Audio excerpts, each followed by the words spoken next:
Noong September 2009 sa New Haven, Connecticut, biglang naglaho na parang bula isang maganda at napakatalinong babae. Siya ay malapit ng ikasal. Sa simula ay nakala ng ilan na baka nagbago siya ng isip, baka umatras sa kasal at tumakas. Ngunit habang tumatagal at mas gumugulong ang masusing pagsisiyasat, may natuklasan ng mga otoridad na hindi lang babaliktad sa kanilang sikmura, kundi maglalabas ng paniniwalang may mas madilim at nakakatakot na nangyari.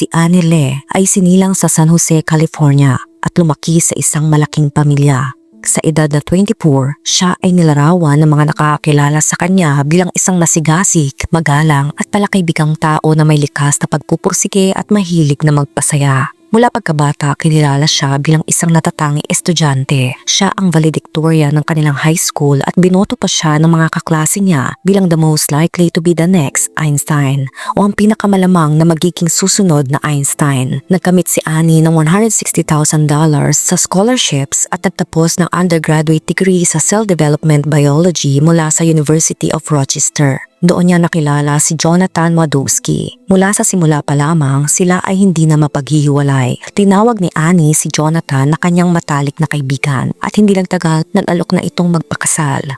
Itinakda ang malaking araw sa September 13, 2009 at mabilis na sinimulan ang mga paghahanda sa kasal.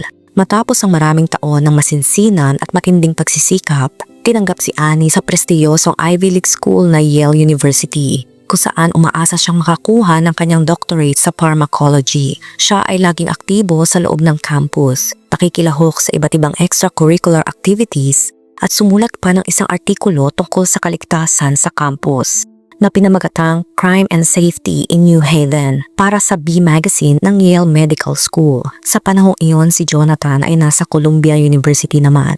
Nagtatrabaho rin para sa kanyang sariling doctorate. Ang 76 miles na distansya sa pagitan nila ay lalo lamang nagpadagdag ng espesyal na kahulugan ng kanilang reunion para sa kasal sa September 13. Dumating ang September 7, 2009. Nasa huling taon na si Annie sa Yale. 5 araw na lang bago ang kasal at masasabing mas abala siya kesa dati. Ramdam niya ang stress ng lahat ng nangyayari. Tumawag siya sa kanyang kaibigan na si Jennifer para humingi ng mga salita ng pagpapasigla. Ayon kay Jennifer, nagtanong pa si Annie kung sa tingin niya ay masyado pa silang bata para magpakasal. Ngunit alam ni Jennifer na ito ay normal na kaba na sinamahan pa ng stress sa Yale. Kaya sinabi niyang tama ang desisyon nila magpakasal ni Jonathan. Nagpasalamat si Annie sa kanyang kaibigan, ibinaba ang telepono at pinapatuloy ang kanyang araw. September 8, 2009, marami pa ring trabaho si Annie na kailangan tapusin sa paligid ng campus bago siya bumiyahe papuntang Long Island. Umalis siya sa kanyang apartment ang umagang iyon at sumakay sa Yale Transit patungo sa kanyang opisina na matatagpuan sa campus. Pagkatapos, naglakad siya patungo sa kanyang laboratorio kung saan niya gagawin ang karamihan sa kanyang pananaliksik na halos 1 minuto lang ang layo sa 10 Amistad Street, Room G13. Malapit ang matapos ang araw sa campus. Ang mga estudyante ay umuuwi na at nagsisimula ng ikandado ang iba't ibang gusali. Inaasahan na si Annie ng kanyang mga kasama sa bahay matapos ang ilang oras. Ngunit wala pa rin siya na mag-alas 9 na ng gabi at dahil wala pa rin makontak sa kanya. Tumawag ang kanyang mga kasama sa bahay sa New Haven Police Department at pinagbigay alam ang kanyang pagkawala. Nagpahayag na matinding pag-aalala ang kanyang kaibigan na si Jennifer. Sinisigurado raw palagi ni Annie na siya ay ligtas. Hindi siya naglalakad mag-isa sa gabi at kung kailangan niya magtrabaho ng gabi, sisiguraduhin niyang may susundo o sasabay sa kanyang umuwi. Kaya ang katotohanan ng walang tumanggap ng tawag mula sa kanya noong araw na iyon ay lubos na nakakabahala. Pumunta ang pulisya sa opisina ni Annie at doon nila natagpuan ang kanyang pitaka, susi, purse at telepono. Ngunit walang mga bakas ng pagpupumiglas. Ang katotohanang naiwan ng kanyang mga personal na gamit ay nagpapahiwatig na umalis siya ng umagang iyon na may intensyong bumalik sa kanyang opisina sa lalong madaling panahon. Wala sa kanyang credit o debit cards ang ginamit at ang kanyang telepono ay walang activity simula nang iwan niya ito sa opisina. Ang Yale ID card niya lang ang tila nawawala sa kanyang purse at ito ang ginamit niya noong araw na iyon. Kinumpirma ng CCTV na si Annie mismo ang gumamit ng kanyang ID card. Nakuna ng footage ang kanyang paglalakad papasok sa 10 Amistad Street bandang 10 AM. May dala siyang bagay na hindi lubos na makita. Ngunit pinapalagay na may kinalaman ito sa kanyang pananaliksik. Bagamat hindi palaging maibibigay ng CCTV ang buong kwento, walang indikasyon na may problema kay Annie noong umagang iyon. Hindi siya tumakbo palayo sa sinuman, hindi siya mukhang nagmamadali, at wala ring huminto para makipag-usap sa kanya. Sa lahat ng aspeto, tila isa itong napakakaraniwang umaga para sa kanya. Gayunpaman, iisang kamera lamang ang nasa loob ng basement level, kung saan matatagpuan ang lab ni Annie at hindi nito maipapakita ang kanyang paglalakad, palampas o papasok man lang sa pinto. Noong 12:50 PM ng araw na iyon, tumunog ang fire alarm sa gusali at inilikas ang lahat.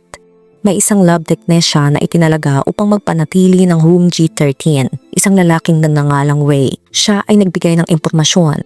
Bagamat hindi siya nag-aaral sa Yale, matagal na siyang nagtatrabaho roon. Sinabi niya sa mga otoridad na nag-clock in siya ng 7 AM at nakita niya si Annie sa G13. Pagkatapos makitang pumasok si Annie, sinabi ni Ray, ang lab technician, na sa tingin niya ay nakita niya itong umalis sa lab bago tumunog ang fire alarm ng hapong iyon.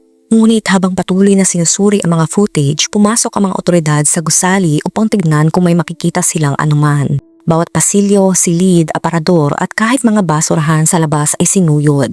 Ngunit wala silang nakita. Bagamat naalala ni Ray na umalis si Annie, walang nakita sa 17 na kamera sa paligid ng lugar na nagkukumpirma nito. Nag-alok ang Yale ng $10,000 na pabuya para sa anumang impormasyon na magtuturo sa kinaroroonan ni Annie. Lumipad patungong New Haven ang kanyang fiancé mula sa New York at dumating din ang kanyang pamilya mula sa California upang tumulong sa paghahanap. Mabilis na naging malaking balita ang kakaibang pagkawala ni Annie. Dagsa ang mga reporters sa campus at mahigit 100 law enforcement officers ang sumali sa paghahanap. Sa simula hindi tiyak ang mga otoridad kung ito ba ay isang pagdukot o isang bagay na mas masama. Ngunit may ilang naniniwala na baka umatras si Annie sa kasal at tumakas. Agad itong pinabulaanan ng kanyang mga kaibigan at pamilya. Mahigit isang taon nang nagpaplano si Annie para sa kasal at hindi kailanman nagpakita ng anumang senyales na nagbago ang kanyang isip. Isang kaibigan niya ang nagsabi, gumagawa pa siya ng weather patterns para siguraduhin na magiging perpekto ang panahon sa araw ng kanyang kasal. Gusto niya maging perpekto ang lahat mula sa table napkins hanggang sa mga bulaklak. Lubos na nasasabik si Annie para sa araw na ito, kaya imposibleng tumakas siya ilang araw bago ang kanyang kasal. Dahil wala pa ring balita mula kay Annie, isinagawa ang pangalawang paghahanap sa gusali. Sa pagkakataong ito, mas masusing sinuri ang room G13 at may natuklasan. Isang patak ng pulang likido sa isa sa mga shelving units. Sa isang silid-imbakan sa likod, ang room G22, natagpuan din ang ilang kwintas at tinutukoy na bahagi ng kwintas ni Annie. September 12, 4 na araw na ang nakalipas mula nang huling nakita si Annie. At isang araw na lang bago sana ang kanyang kasal. Matapos matagpuan ang pulang likido, nagsimula ang pulisya ng mas malalim na paghahanap sa G13. Inangat ang isa sa mga ceiling tiles at doon nila natagpuan ang isang medyas na may bahid ng pula at isang piraso ng asul na surgical glove. Pagkatapos, gumamit sila ng luminol sa mga katabing lab. Kabilang na ang G22. Higit pang bakas ng pulang likido ang nakita doon. Mayroon ding isang nakakapangilabot at natatanging amoy na nagsimulang umusbong sa paligid ng mga locker room at palikuran malapit sa G22. Isang amoy na alam ng ilan sa mga opisyal ay amoy ng isang nabubulok. Agad na dinala ang mga cadaver dogs upang hanapin ang pinagmulan nito at ang buong gusali ay dineklarang crime scene. Nasa sentro ng New Haven ang Yale, isa sa pinakamatatanda at pinakamalaking institusyon ng lungsod na mahigit sa 20,000 na mag-aaral, faculty at kawani at may sarili pang puwersa ng pulisya. Ngunit ang misteryo at nakababahalang pagkawala ng doctoral student na si Annie Lee kasama ang matinding media coverage ng investigasyon ay isang labis na hindi kanais-nais na publicity. Sa sunod-sunod na email, pinilit ng mga opisyal ng Universidad ng Yale Community na huwag makipag-usap sa mga reporter. Na nila ay maaring maging masyadong agresibo sa mga ganitong sitwasyon kung saan mas marami ang tanong kesa sagot. Sinikap ng police chief ng universidad na mapanatag ang Yale community, ngunit ang pag-aalala ay lumampas pa sa New Haven campus. Tumatawag ang mga magulang at ang check palagi. Samantala, patuloy ang paghahanap ng mga otoridad sa laboratorio kung saan huling nakita si Annie. May mga ulat na natuklasan ng mga damit na may bakas sa ceiling ng gusali. Ngunit sinasabing hindi ito kay Annie. Sinisiyasat din ng mga investigador ang mga basura sa isang pasilidad ng Way sa Hartford, naghahanap ng mga pahiwatig. Ang FBI ay patuloy na nangunguna sa investigasyon kasama humigit kumulang 100 na otoridad mula sa Yale, lungsod ng New Haven at estado ng Connecticut. Isang malawakang pagsisikap upang mahanap si Annie. Isang araw pagkaraan, 5 p.m., September 13, 2009, ito na sana ang araw na lalakad si Annie sa aisle patungo sa kanyang kasal. Ngunit ito ay naging isang trahedya na nagtapos sa 5 araw na paghahanap. Natagpuan ang nabubulok na labi ni Annie. Nakasiksik ng patiwarik sa loob ng isang wall sa likod ng isang metal utility panel sa basement ng gusali, malapit sa mga locker at room G22. Tinukoy ng state medical examiner na nasawi si Annie dahil sa traumatic aspiration by neck compression. Nasira ang kanyang panga at collarbone at nangyari ang mga pinsalang ito habang siya ay buhay pa. Nagpakita rin ng ebidensya ng SA ang karagdagang pagsusuri. Malapit sa kanyang labi natagpuan ang kanyang keycard at isang asul na surgical glove, ang kapares na nakita sa ilalim ng ceiling tile. Kinuha mga DNA samples mula sa kanyang damit at sa paligid ng kanyang labi at ipinadala para tignan kung may hit sa Combined DNA Index System or CODIS. Isinagawa ang vigil para kay Annie sa campus. Ang pagkawala ng isa sa kanila ay nagdulot na matinding kalungkutan sa mga kawani at estudyante. Nagbigay ang paaralan ng grief counselors at 24 hours na helpline para sa sinumang nangangailangan. Dahil sa mga access codes at IDs na kailangan ng mga tao para makapasok sa campus, sinabi ni Officer Joe Avery na hindi nila sinisiyasat ang kasong ito bilang isang random act. Sa halip naniniwala silang ito ay isang panloob na trabaho. Sinabi rin niya na hindi sila naniniwala na may kinalaman ng sinuman sa mga estudyante at walang sinuman ang nasa panganib. Inulit naman ito ni Robert Alpern, ang Dean ng Yale School of Medicine. Anya, sa tingin ko, ipinahihiwatig dito na ito ay isang tao na maaring makapasok sa espasyong iyon. Hindi imposible, ngunit sobrang hirap.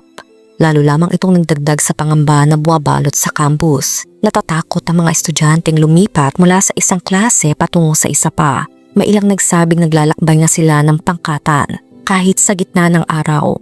Ang iba naman ay tumanggi ng magtrabaho sa paligid ng universidad dahil sa takot na ang sino mang gumawa nito ay malamang na naglalakad pa rin sa loob ng campus. Hindi nagtagal nagkaroon ng hit ang DNA.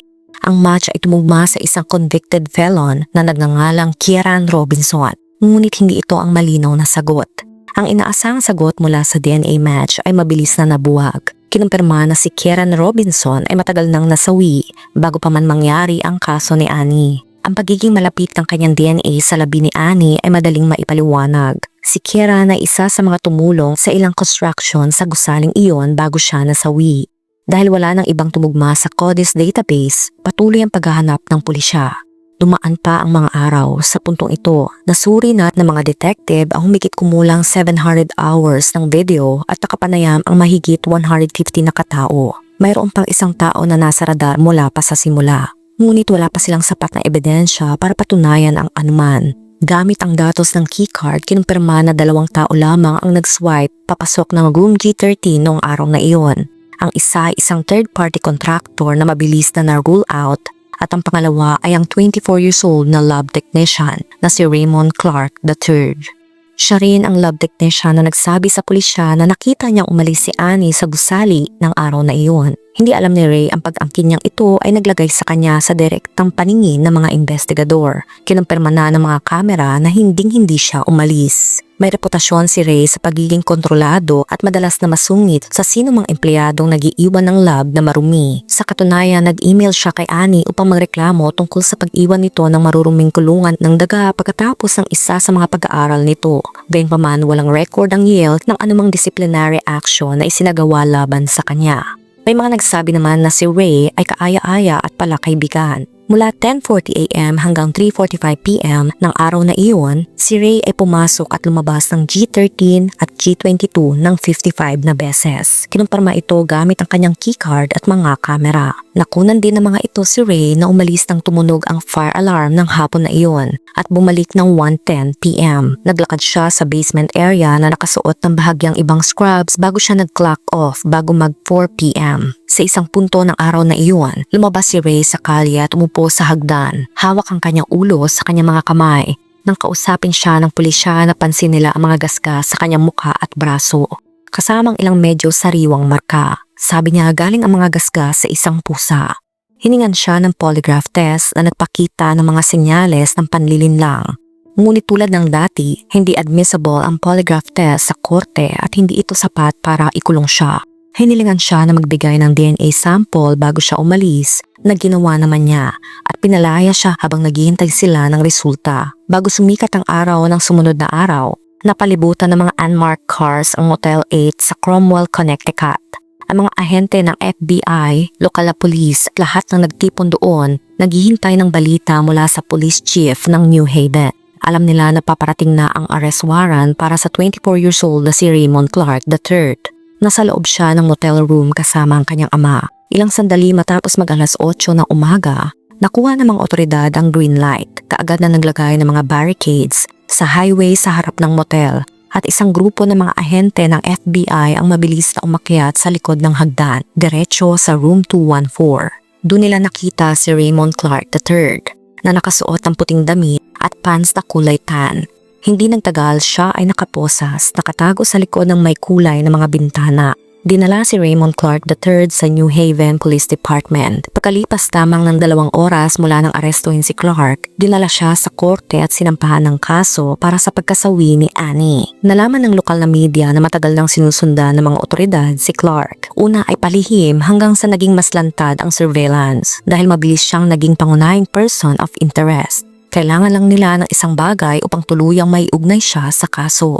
Tumulong si Dr. Henry Lee, isang kilalang forensics expert, sa pagpapayo sa forensics team ng kaso. Sinabi niya na ang mga access card ang nagbigay ng isang timeline sa loob ng lab building noong huling araw na nakita si Annie na buhay, na nagpapahayag ng anumang pagkakataon na maaring nasaktan ng suspect si Annie. Nang si Raymond Clark III ay malinaw na ang pangunahing suspect ngunit malaya pa rin, sinabi ng police chief ng New Haven na isang bagay lamang ang kailangan nila. Kung mayroon tayong isang match sa isang tao na alam nating nasa lokasyon na iyon, maghahanda na tayo ng arrest warrant. At pagkatapos kinaumagahan, nalaman ni Dr. Lee ang tungkol sa pag-aresto. Inilipat si Raymond Clark III sa isang maximum security prison sa Suffield, Connecticut. Patuloy ang paniniwala ng police chief ng New Haven na iisa lamang ang pumaslang sa kasong ito. Nilinaw din niya na si Annie at Raymond ay hindi kailanman nagkaroon ng anumang uri ng romantikong relasyon. Ang pamilya ng fiancé ni Annie, ang lalaking dapat niyang papakasalan, ay naglabas ng isang pahayag. Anila, gusto naming pasalamatan ang lahat ng mga kasangkot sa paghahanda para sa isang kasal na hindi matutuloy, para sa kanilang tahimik na pag-unawa. Ang kabuuan ng 4 na search warrants at ang resulta ng DNA test ay tuluyan nang nagkumpirma na si Ray ang pumaslang kay Annie. Ang medyas na may pulang likido na natagpuan sa dingding at ang lab coat na suot ni Ray ay naglalaman ng DNA nilang dalawa. Nag-sign in si Ray sa gusali ng araw na iyon gamit ang isang berdeng panulat. Ang parehong berdeng panulat ay nakita sa ilalim ng labi ni Annie. Parehong may DNA nila. Ang lahat ng ito kasama ang keycard data at camera footage ang nagpatibay ng lahat. Naniniwala sila na pinaslang si Annie bago tumunog ang fire alarm. Mabilis na nagpalit si Ray ng kanyang scrubs na may pulang likido at iniwan si Annie sa loob ng lab bago lumabas nang tumunog ang alarm.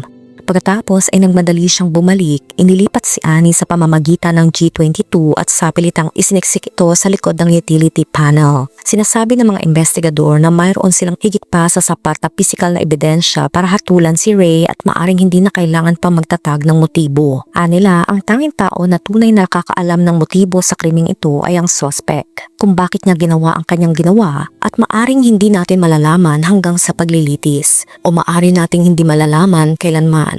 Iniulat ng lokal na media na ang labi ay sobrang nasira at may bali-baling buto kaya't hindi na ito makilala at maaring aksidenteng napindot ni Raymond ang fire alarm gamit ang security swipe card niya o ni Annie.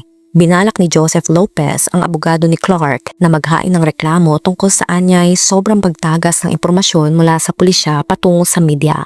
Samantala naghanda ang pamilya ni Annie para sa kanilang huling paalam. Humiling ng panalangin si Pastor Dennis Smith para sa 2 pamilya na nangangailangan.